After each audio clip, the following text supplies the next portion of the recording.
कल 2025 का जो बजट आया है, किस तरह का ये बजट है और पिछला बजट है जो 24 का, वो ज़मीनी हकीकत उसकी क्या है?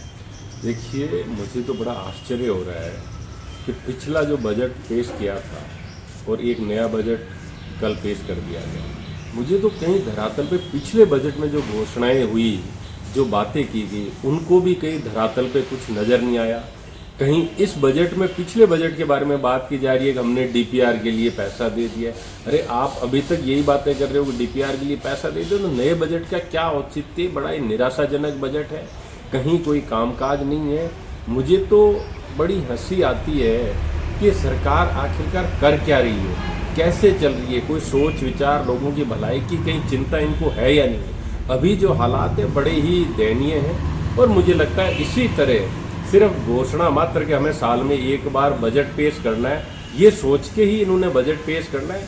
तब राजस्थान का आने वाले वक्त में भगवान ही मालिक है। मैं उम्मीद करता हूँ कि पिछले बार के बजट की जो बातें की है, इस बार की है, इनको कहीं ना कहीं धरातल पे लेके आए, ताकि कुछ तो लोगों को एहसास तो हो कि हमारे द्वारा चुनी हुई सरकार है, हमारे लिए कुछ कर रही है। अन्यथा आज के दिन कहीं पे भी लोगों को ये नज़र नहीं आता कि सरकार हमारे द्वारा चुनी गई और हमारी भलाई का कोई काम कर रही है। अच्छा, जो वर्तमान विधायक है, एक भाजपा का जो प्रत्याशी है, बजट को अच्छा बता रहे हैं, धन्यवाद दे रहे हैं सीएम का और अपना अपना क्रेडिट ले रहे हैं, इस चीज़ को किस तरह से देखते हो? भाजपा के जो प्रत्याशी हैं उनको तो बोलना ही है कि बजट अच्छा है, उनको तो टिकट दे दी, उनको तो बोलना ही है। अब जहाँ तक बात है हमारे जो विधायक है, इनकी स्थिति इस बजट की तरह ही दयनीय है। इनको ये समझ ही नहीं आता कि मैं विरोध करूं, पक्ष में रहूं, मैं क्या कर रहा हूं। इनको खुद को नहीं पता कि डीडवान के लिए क्या होने वाला है, क्योंकि ना तो इनकी खुद की कोई दृष्टि है, ना इनका खुद का कोई विचार है। इन्होंने तो खाली चुनाव जीतना था, चुनाव जीत गए, लोगों को उल्टे सीधे वादे कर दिए, लोगों को बरगला दिया, धन बल का काम लिया गया, कभी किसी की टेलीफोन पे बात करा दी कि मैं ये कर दूंगा, ये बनने वाला हूँ। लोग अब नाउम्मीद है इनसे और ये सिर्फ एक आध कहीं पोस्ट डाल देते हैं कि नहीं मेरी वजह से ये नहीं हो गया, इनकी वजह से कुछ नहीं हो रहा है। डीडवाना आज के दिन मुझे ये लगता है कहीं ना कहीं बहुत ही बुरी हालात में है। इनको लोगों की चिंता करनी चाहिए, लोगों की जो मूलभूत ज़रूरतें हैं उन पे खरा उतरना चाहिए, ना कि सिर्फ और सिर्फ कि कहीं पे कोई पिछली सरकार के द्वारा किया गया काम है उस पर रोक लगाने का काम करना चाहिए।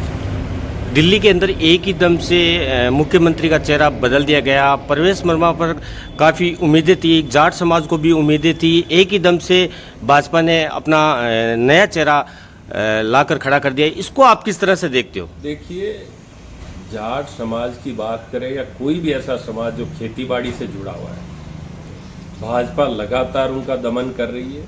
चाहे हमारे किसान भाई जो आंदोलनरत थे उनकी बात करें, चाहे प्रवेश वर्मा की बात करें, चाहे हरियाणा की बात करें, राजस्थान की बात करें, जाट समाज या जो खेती करने वाली कौमें हैं उनके खिलाफ भाजपा मूलतः उनके खिलाफ है और उनके खिलाफ प्रत्येक वो काम करती है जिससे किसान कौम को कहीं ना कहीं नुकसान पहुंचे। और ये किसान जो भारत के उनको ये समझना पड़ेगा, जो पिछड़े हैं उनको समझना पड़ेगा, दलित उनको, जो अपने शेड्यूल ट्राइब के लोग हैं उनको समझना पड़ेगा कि भाजपा इन समाजों का, इन तबकों का कभी भला नहीं करने वाली। और मुझे तो प्रवेश वर्मा जिन्होंने कि केजरीवाल को हराया, और ये उम्मीद थी कि प्रवेश वर्मा साहिब सिंह जी के लड़के हैं और कहीं ना कहीं इनको बागडोर मिलेगी, क्योंकि भाजपा ने हरियाणा के अंदर भी पीछे खट्टर साहब को बनाया, अभी सैनी साहब को बनाया, तो दिल्ली के अंदर क्योंकि जाट तबके ने इनको वोट भी दिए थे, तो मुझे लगता है प्रवेश वर्मा का हक बनता था।